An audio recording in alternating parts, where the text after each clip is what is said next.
The August 2023 wildfires in Maui County put incredible pressure on an already distressed housing market. We're here today at the county building to talk to some of the rental tenants who have directly or indirectly been displaced due to the wildfires. Today we have an appointment with the mayor, and so we got probably an hour and a half or so. And so we presented our there was 10 tenants up there. They talked about what their story was of eviction and rent increases. Like one tenant, she pays all of her net income for her rent, so there doesn't leave very much left. What did you present to the mayor today, and are these things that you believe the county has some control over? Right, so we presented today a demand letter that included the mayor writing or communicating with the governor, which he has the power to do, to change the eviction moratorium so that the loopholes are covered. Right now in the eviction moratorium, if you sell, the landlord's going to sell their house, they can evict the tenant. If they're going to renovate their house, they can evict the tenant. And if they're going to move in immediate family members, they can evict the tenant with a 45-day notice. But in Maui County, it takes approximately 4 to 6 months to find a new place to live. And so 45 days is not enough. So we're asking him to communicate with the governor to say 45 days is not enough. Close these loopholes right now so that the tenants can stay and have stability until the emergency is over with. That's the first thing. The second thing is the mayor has the power to control and cap rents in Maui. The state law gives him the power, either through emergency proclamation or through a legislative proposal to the county council. So we asked him to do that.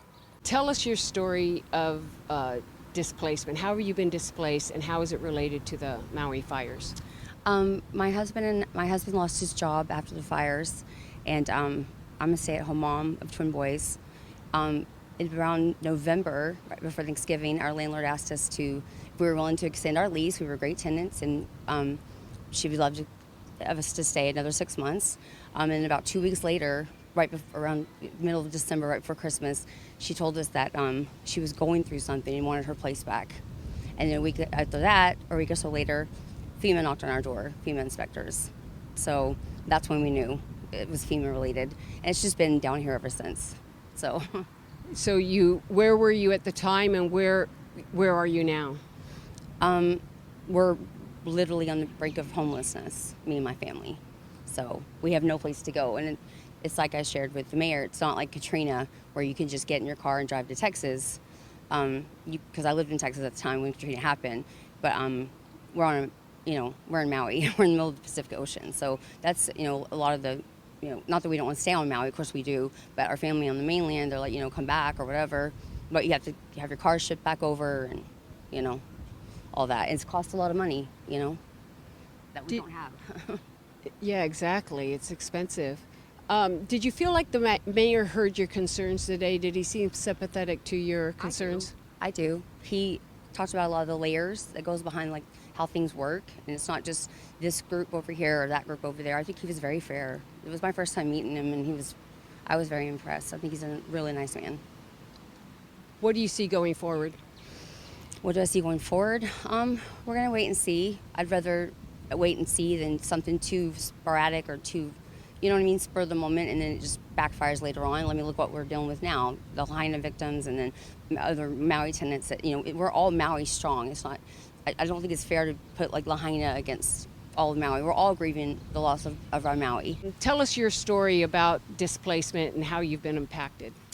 Okay, so my family were evicted from Harbor Lights January 29th. We knew it was under false pretenses, just so the landlord wouldn't get into trouble. So I've contacted the AG office, the governor's office, everybody and anybody that I could think of, and they pretty much all said the same thing, that nobody was breaking the rules of the proclamation. We knew it to be fake, so I submitted emails, text messages that was exchanged between myself and the landlord. Nothing helped. even though it clearly states on there why he was evicting us for rent. And that was a number one no-no from the proclamation, but somehow he found a way out of it. So we're homeless, just staying wherever we can. Now I have a daughter who's pregnant, about to give birth anytime, that's living in a car with our 3-year-old granddaughter, and their household was also evicted because the landlord supposedly is moving into the unit to fix it up to later sell. So finding a rental place here affordable, because we are HUD recipients, is impossible. There's really nowhere that we can stay that fits our price range. So it's really hard. I just wish there wasn't so many greedy landlords or owners out there. A lot of people are becoming homeless because of the loopholes, and it's terrible. Yeah, and where do you think the county could step in? Did you feel heard today?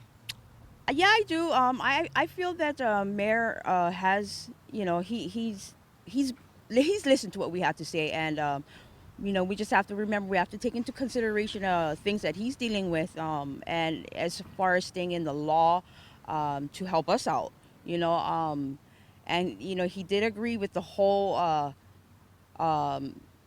you know, the landlords are saying, "Hey, I'm moving in," or an immediate family member's moving in. My question was, my concern is, how do we know that's really what's happening? Is there anybody that's following up on this? Because a lot of the landlords are using that excuse, you know, to evict the people and still stay in their legal rights, so they don't get into trouble with this emergency proclamation. But how do we know that's really what's going on? So what's next? Well, next we wait for the mayor to contact Alan for our appointment, our next follow-up appointment, and then we'll just go from there. See what the response is and take it from there. What about you personally? What's your situation now? Oh, okay. So personally, I was afforded a meeting with what was her name? She works for the mayor, Naomi Crozier. I was just in the office with her. So she helped me get an extension on my HUD voucher so that I don't lose it. I was able to get another 30-day extension on that.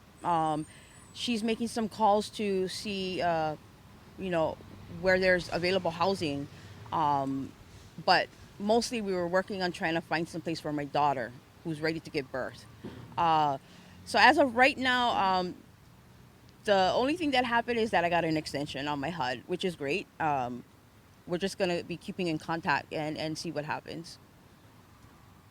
This is Kat Tracy, Lens on Lahaina. Aloha.